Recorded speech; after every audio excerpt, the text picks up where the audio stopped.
Salut à vous, Latino Digital Marketing, comment ça va? Aujourd'hui, on va parler plutôt avion, vol, voyage. Un peu un autre domaine que j'ai eu cette catégorie dans ma chaîne et je vous en parler parce que je prends souvent l'avion.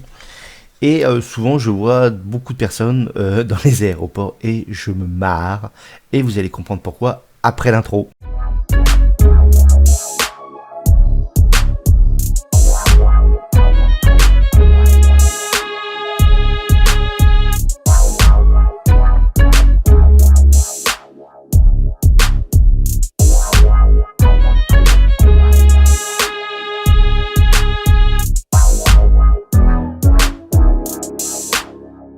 Donc comme je vous disais, je prends régulièrement l'avion, que ce soit des avions, des vols plutôt courts ou plutôt longs, des vols de 1 heure ou 2 heures, ou des vols qui font plutôt des transatlantiques, donc des vols à peu près de 8 heures. Et là, je vais vous raconter quelques petites choses, quelques petites histoires qui vous permettent de peut-être améliorer votre vol et votre façon de comprendre comment ça marche, si aussi vous avez jamais pris par exemple un avion de votre vie. Je vais vous expliquer un peu tout ça. Bon, alors, première chose déjà, vous avez choisi votre destination, c'est bien, super, vous partez. Mais il faut prendre un avion. Ah, bon, comment on fait? Alors déjà, bon, j'imagine que vous avez pris votre billet, il n'y a aucun problème par rapport à ça. Alors ce qu'il faut savoir, c'est que 48 heures avant, vous allez recevoir un mail pour vous enregistrer, pour dire, je prends bien l'avion, ne vous inquiétez pas. Donc là, logiquement, vos mails, si vous avez bien mis vos mails, vous allez recevoir des alertes sur le sujet pour vous dire, enregistrez-vous. Alors, en fonction des vols, vous allez pouvoir choisir à ce moment-là aussi, 48 heures avant, le placement. En fonction du type de vol et du type de compagnie aérienne. Et là, premier conseil que je vous donne, si vous avez les places sur les ailes et que vous êtes grand comme moi, je vous conseille de prendre ces places sur les ailes. Voilà, ça coûte des fois un petit peu plus cher ou des fois c'est carrément libre. Ça va dépendre, des gens ne les prennent pas, tant pis pour eux. Mais au moins vous allez voir, vous êtes beaucoup plus cool, vous allez pouvoir vous allonger les jambes et ça va être bien. Voilà. Donc ça c'est mon premier conseil. Pensez à ça et enregistrez-vous dès vraiment les 48 heures. N'attendez pas les 12 heures avant, etc. Enregistrez-vous au départ. Quand c'est plutôt du transatlantique, enfin du grand vol, votre place, elle est déjà déterminée au départ. Voilà. Autre chose, quand vous enregistrez, on va vous donner donc un billet électronique en général. Pensez quand même à une version papier. Pourquoi ? On ne sait jamais que votre téléphone portable plante ce jour-là. Vous arrivez, vous n'avez plus de batterie à l'aéroport. Imaginons, comment vous faites ? Vous êtes mal. Ça, c'est la deuxième astuce que je vous donne. Sortez quand même une version papier ou que l'autre personne avec qui vous voyagez à la rigueur ait aussi votre billet d'avion au cas où il y a un problème par rapport à ça. Sur ce sujet d'échange, une petite astuce aussi que je vous donne, alors ça c'est souvent pour le long courrier, c'est au cas où si vous êtes à deux ou plusieurs, mélangez vos affaires entre les bagages. Pourquoi ? Le bagage peut être perdu et là vous arrivez à votre endroit de voyage et vous n'avez aucun habit sur vous, à vous changer, pour vous changer. Donc prévoyez quand même aussi au cas où si vous êtes à deux, de vous échanger en fait des vêtements dans les valises pour être tranquille par rapport à ça. Voilà. Donc ça c'est une autre astuce que je vous donne pour être par rapport à ça. En parlant de bagages, je reste toujours sur les bagages. Vous allez avoir deux types de bagages, le bagage soute et le bagage cabine. Alors, attention, il faut respecter 3 choses. Il faut respecter la taille, le poids et les contenants. Alors, taille, poids, allez regarder sur la compagnie aérienne. Logiquement, sur votre billet ou avant votre billet, on va vous donner les poids et la taille à respecter. Alors, le poids, je vous conseille un petit produit qui est tout con. C'est un truc comme ça, voilà. Ça coûte pas cher. Vous trouvez ça sur Internet. Ça vous permet en fait tout simplement de peser votre valise. Voilà, c'est un truc électronique, tout bête. Ça coûte pas cher et je vous le conseille assez simplement et c'est vraiment sympa. Donc respectez ça parce que si vous respectez pas la taille et le poids, vous risquez de vous prendre en fait une prime supplémentaire à payer. Alors je vous ai parlé de cabine et soute. Si vous êtes sur du petit courrier, et vous voulez pas vous embêter avec des grosses valises et vous êtes parti pour 3-4 jours, on va dire, vous pouvez prendre une cabine. Et pareil, attention au poids, attention à ce que vous allez mettre dedans. Vous allez voir, c'est plus compliqué que la soute. La soute, elle généralement, elle est beaucoup plus grande. Vous pouvez mettre beaucoup plus de choses dedans en termes de contenants. Alors ça, c'est à voir évidemment avec des restrictions. Par contre, il va falloir la récupérer après le vol. C'est un peu le problème. Alors que la valise cabine, vous allez partir avec elle et elle sera dans la cabine. Alors, parfois dans la cabine. Alors, je vais expliquer aussi une autre astuce qui est importante. Vous allez comprendre pourquoi. Par contre, la soute, c'est au check-in. Donc, il faut aller où c'est marqué quand vous rentrez dans l'aéroport. Vous allez avoir le numéro du vol, la destination évidemment, et en même temps la porte de départ. Et vous allez avoir aussi la porte du check-in. Donc là, vous allez emmener votre soute, vos bagages soute en check-in. Voilà. Donc là, vous le déposez, il s'est pesé, voilà. Et ça part. Et après, vous partirez, en fait, à partir de là, avec votre cabine à la porte de départ. Ok ? Donc voilà un petit peu déjà des choses qu'il faut bien comprendre par rapport à ça. Contrôle de sécurité. Alors c'est là où vous allez après passer les contrôles de sécurité qui vont vérifier ce que vous avez en fait dans votre valise cabine. Très important. Et aussi ce que vous avez sur vous. Donc là, il faut ôter tout ce qui est ferreux, métal, etc. Donc les clés, les portables, tout ça, il faut les mettre dans des bacs différents. Attention à ça, hein, tout ce qui est ordinateur, tout ça électronique, il faut les mettre dans des bacs différents par rapport à votre valise cabine. La valise cabine ne rentre pas en fait dans un bac, hein. Ne cherchez pas, ça rentre pas dans un bac. Et vous avez posé par exemple les ceintures, chaussures si des talons sont ferreux en dessous. Voilà, donc là-dessus ça va être fait. Vous avez passé après soit un scan corporel, ça dépend des aéroports, soit un scan normal, soit carrément ils vont vous passer, soit des fois ils vont vérifier ce que vous avez sur les doigts. C'est assez aléatoire. Alors, vous êtes passé, ils vont vous dire oui, non, vous attendez bien. Voilà, il y a beaucoup de monde. Les gens sont souvent stressés, ils sont contrôlés, donc voilà, donc vous inquiétez pas, c'est normal. Ça va bien se passer si vous avez rien sur vous et que voilà, logiquement ça va bien se passer. Ne vous inquiétez pas par rapport à ça, c'est pas mieux. Et puis après, vous récupérez vos affaires. Alors, par contre, surveillez quand même vos affaires quand ils passent de bac en bac. Moi, j'ai toujours un œil, sur ce qui se passe. Par rapport à ça. Alors, quand vous rentrez déjà en sécurité, il vous faudra déjà le billet. Hein. Attention, on vous demandera déjà le billet quand vous serez à la soute, hein, donc au checking, et on vous redemandera aussi votre billet quand vous serez au contrôle. Donc, alors là, ça c'est le grand moment exceptionnel, c'est quand on passe au contrôle de sécurité et que madame ou mesdames, et là je l'ai vu je sais pas combien de fois, qui veulent faire passer leur parfum de 1,5 litre, alors qu'on vous dit, et le règlement c'est quelques millilitres, dans un sachet plastique, hein, qu'on peut vous donner. Donc il faut que tout le contenant liquide doit tenir dans un sachet plastique. Un sachet plastique. Et ça doit être fermé. Ok, ça ne doit pas dépasser. Donc arrêtez avec vos crèmes, etc. Mesdames, sinon ça va passer à la poubelle direct. Et puis c'est pas la peine de dire au mec, oui mais à l'aéroport de machin, on me l'a laissé passer, pourquoi pas vous, machin. Ils s'en foutent.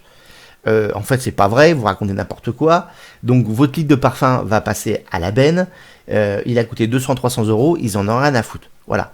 Moi j'ai réussi à passer une fois une bouteille d'eau par hasard, je sais même pas comment j'ai fait, ils l'ont pas vu. Il peut y avoir aussi des problèmes avec les clés, des fois dans les valises cabines, qu'on peut voir que c'est une espèce de gun et les grosses clés en ferraille. Attention à vos grosses clés en ferraille. Tout ce qui est aussi, généralement, ce qui est très vérifié, enfin ce qui vérifie surtout, c'est si vous n'avez pas des ressorts. Alors moi, une fois, j'avais un taille-crayon que j'avais ramené d'Angleterre. Ils ont paniqué. Il y a un ressort là-dedans. Non, c'est juste un taille-crayon, connard. Et puis une fois à Berlin, c'était par rapport à des brosses à dents électriques. Alors c'était pas moi, c'était juste la personne qui est devant moi. Et là ils sont arrivés carrément avec les FAMAS, les fusils, tout ça. Ils ont fait fouiller. Enfin le couple a été fouillé. Enfin ça a été assez fou à observer cette histoire. Mais voilà ce qui peut arriver quand vous avez par exemple des brosses électriques et que vous avez des ressorts au sein de vos appareils électroniques. C'est des fois assez... Ils s'y voient pas bien ce qu'il y a dedans. Voilà, ils partent en sucette. Donc faut pas s'inquiéter, ils vérifient et puis après bah voilà quoi, il y a un contrôle, c'est pas très grave. Donc c'est pour ça qu'il y a intérêt quand même en amont, quand on vous dit de venir une heure avant, une heure et demie avant à l'aéroport, c'est pas pour faire joli, c'est pas pour voilà, c'est que vraiment il y a un temps d'attente au soute, il y a un temps d'attente à sécurité et votre valise cabine, etc. Donc tout ça, il y a un temps. Donc c'est pour ça en fait qu'on vous dit, et comme ça vous évite un peu de stresser, de paniquer, de trouver la porte. Attention, bon, vous avez des petits aéroports, comme par exemple, on va dire, si on prend le cas de Brest ou de Nantes ou même Lille, bon, c'est pas des gros aéroports, donc ça évite de trouver la porte. Mais quand vous vous situez déjà à Lyon ou à Paris, voilà, là vous êtes quand même sur des gros aéroports qui sont un peu plus pénibles pour trouver la porte, parce que des fois les portes peuvent être très très loin si vous êtes sur par exemple des compagnies low cost. Donc voilà un petit peu sur tout ce que c'est. Alors vous avez passé le contrôle, ok, super, vous avez votre valise à la main, votre sac à main, tout ce qu'il faut.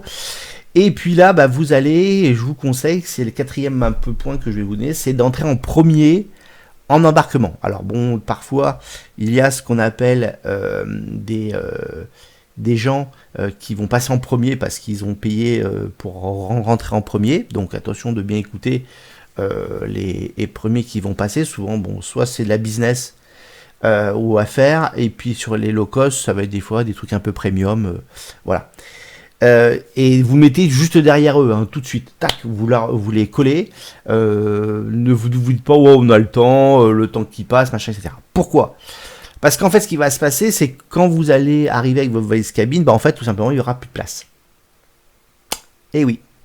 Donc, comme il n'y aura plus de place, l'hôtesse de l'air va vous mettre votre valise soit au bout, soit à l'autre bout de où vous êtes. Donc, quand vous allez sortir, en fait, le temps de récupérer votre valise, vous allez sortir les derniers de l'avion. Voilà, ça va être chiant, on va retourner en arrière, machin, etc. Bon, ça va être pénible. La deuxième chose qui est importante, c'est que si vous rentrez dans les derniers, et souvent, il calcule le nombre de bagages soute, vous risquez en fait que votre valise cabine se retrouve en soute, automatiquement. Parce qu'en fait, il n'y a plus de place dans l'avion pour à mettre. Ce qui fait que si elle se retrouve en soute en général, deux cas peuvent arriver. Soit vous allez les récupérer comme les autres. Donc là, vous avez le droit à un quart d'heure de plus à attendre votre bagage. Soit elle peut se retrouver sur le tarmac très rapidement à l'arrivée. Donc attention à votre arrivée, de bien vérifier sur le tarmac que vous avez votre valise. Voilà ce qui peut arriver à votre valise cabine par rapport à ça. Sinon, le vol, écoutez un peu ce qu'on vous dit au vol.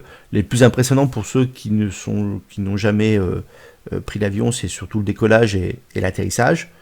Voilà, vous allez sentir un petit truc d'accélération. Bon, voilà, c'est pas très très grave. Au niveau du vol, il est clair et net que plutôt en automne, hiver, vous pouvez être un peu plus secoué, même des fois très secoué, voilà. Et quand c'est l'été, un peu moins, puisque il y a moins d'air, on va dire, il y a moins de vent. Le vol transatlantique est généralement un petit peu plus cool, on va dire, puisque on est un peu plus haut, et en même temps, quand il fait beau, vous n'allez pas le sentir, vous n'allez pas sentir les 8 heures passées, puisque vous avez tout ce qui est vidéo, audio, enfin tout ce que vous voulez par rapport à ça. Ils vont vous faire manger aussi. Donc en fait ça passe assez vite, hein, les 8 heures de vol sur du grand courrier. En même temps sur du vol classique, si c'est 1h30, le temps de décoller qui vous autorise un peu à bouger si on veut, et puis de temps en temps d'atterrir. De toute façon, grosso modo, vous êtes sur un vol qui prend à peu près 3 quarts d'heure en haut, et après vous allez redescendre. Donc voilà. C'est pour ça que il y a un point aussi important qui est souvent négligé dans les vols par rapport à des gens, je vois, gardez votre ceinture. Alors ils vous le disent, hein, généralement, c'est pas pour faire joli, c'est que en fait, tout simplement, si vous tombez sur un vrai trou d'air, alors ce qu'on appelle le vrai trou d'air, hein, c'est pas tac tac tac tac, hein, ça c'est juste des turbulences. Hein. Là vous croyez un peu dans une machine à laver, mais ça c'est juste des turbulences. Ce qui peut arriver, Alors je croise les doigts, j'ai jamais subi ça. C'est le vrai trou d'air, c'est-à-dire que vous allez descendre quelques secondes, très rapidement, l'avion descend. Parce qu'en fait, il a plus d'air, il a plus de portance. Et le vrai trou d'air, c'est ça en fait. C'est plus de portance pendant quelques secondes. Donc là, c'est assez impressionnant. Tout le monde est au niveau après, au lieu d'être assis, et plutôt au niveau du toit de l'avion en fait. Voilà, tout simplement. Tout le monde se lève parce que il y a un effet comme un peu des fois dans les manèges, on va dire. Et c'est pour ça qu'il est conseillé de garder son, même si vous pouvez ne la serrez pas, ça sert à rien. Après, vous allez avoir mal au bide. Non, ne la serrez pas. Vous pouvez la desserrer au maximum, mais au moins, gardez-la. Parce que s'il y a un trou d'air, au moins, ça vous raccroche à votre siège et vous allez être un peu plus tranquille. Donc, gardez votre ceinture, c'est très important. Desserrez-la, mais gardez-la. On ne sait jamais ce qui peut arriver pendant le vol. Quand vous dormez, par exemple, ça peut arriver un trou d'air. Et je peux vous dire que j'ai entendu des cas. C'est vraiment assez fou ce qui arrive et tout le monde monte, tout simplement. Tout part en l'air parce que vous avez vraiment un vrai trou d'air. Et quand ça retombe, croyez-moi, il y a des côtes cassées, des bras cassés, etc. Puisque tout est en plastique ou en fer à l'intérieur d'un avion, donc automatiquement. Donc votre vol est fait, vous allez atterrir, ok, et maintenant vous allez récupérer votre bagage soute, pensez-y, et alors vous allez reprendre bien sûr votre bagage. Pareil, quand vous atterrissez, n'attendez pas que tout le monde se lève, soyez les premiers à vous lever si vous êtes dans les premiers rangs, comme ça vous êtes prêts à partir, prêts à récupérer votre bagage parce que vous étiez dans les premiers, donc vous allez récupérer votre valise cabine assez rapidement, et comme ça vous serez les premiers à sortir pour pouvoir récupérer après à la rigueur votre bagage de soute. Si vous n'avez pas de valise cabine, vous partez directement, vous n'avez rien à foutre, mais si vous récupérez votre bagage cabine, donc il faudra attendre. Une fois que vous aurez récupéré votre bagage cabine, si vous êtes en dehors des frontières françaises ou européennes, là vous allez passer l'immigration. Donc là, c'est là où vous allez montrer votre visa, ESTA, VE, enfin ça va dépendre du pays, ou votre passeport, voilà, ça va dépendre du pays. Et une fois que vous avez passé l'immigration, vous allez passer aussi la douane. Donc attention, c'est pareil aussi. Dans certains pays, vous n'avez pas le droit de rentrer certains produits, surtout des produits alimentaires. C'est très très restrictif à des moments. Faites attention aussi à tout ce qui est alcool, à tout ce qui est cigare, à tout ce qui est... faites très attention à ça à la douane. Et c'est pareil quand vous allez repartir. Vous aurez aussi l'immigration, évidemment. Mais là, c'est beaucoup plus cool. Croyez-moi, en général, quand vous partez, quand vous êtes un touriste au départ, et la douane, pareil. Attention à la douane. Vérifiez quand même ce que vous pouvez rentrer dans votre pays. Et la quantité que vous avez à avoir, et puis attention aussi aux objets que vous allez acheter, si c'est la contrefaçon, etc. Je vous ai pas trop parlé des restrictions Covid, parce que ça évolue régulièrement à l'heure actuelle. Souvent, il peut y avoir une demande de PCR, ou pas, ou il peut y avoir des tests aléatoires dans certains aéroports. Quand vous rentrez en France, on peut vous demander aussi un PCR. Enfin bon, ça dépend comment vous êtes vacciné par rapport en France ou en Europe. Là, c'est à vous vraiment de regarder ce qui se passe parce que ça évolue de semaine en semaine par rapport au Covid. Mais grosso modo, le reste restera immuable, je pense, par rapport à tous ces bons plans que je viens de vous donner. Donc, enregistrement, les ailes, attention, taille-poids, préparez ça. Pour ceux qui... Allez, pour finir, dernier petit truc. Pour ceux qui ont mal un peu aux oreilles, dans le vol, ça fait du bruit, croyez-moi. On entend les réacteurs, on entend le souffle de l'air, en fait, on a un brouhaha pendant quelques heures. Donc, si vous avez des problèmes auditifs, mettez-vous un peu des boules caisses, ce que je vous conseille par rapport à ça. Des fois, ils vous le donnent dans un kit. Vous avez souvent peut-être des kits pour dormir. Vous avez des boules caisses. Vous avez des fois aussi des chaussettes. Ils vous donnent aussi des couvertures parce que oubliez pas, dans un avion aussi il fait froid. Alors pas au décollage, mais quand on a décollé avec la pressurisation, si vous êtes un peu frileux, Enfin, vous allez voir qu'il ne fait pas hyper chaud. Donc prévoyez quand même un petit pull. De toute façon, il vous donne généralement des fois une couverture quand c'est du long voyage. Donc quand c'est du court, vous n'aurez rien au niveau road. Donc pensez quand même au cas où à ça. Ou alors un bon casque. Moi j'ai un casque anti-bruit, un bon JBL. Et franchement, je passe un vol super bien. Surtout, vous pouvez avoir aussi des bouchons dans les oreilles, atterrissage et décollage.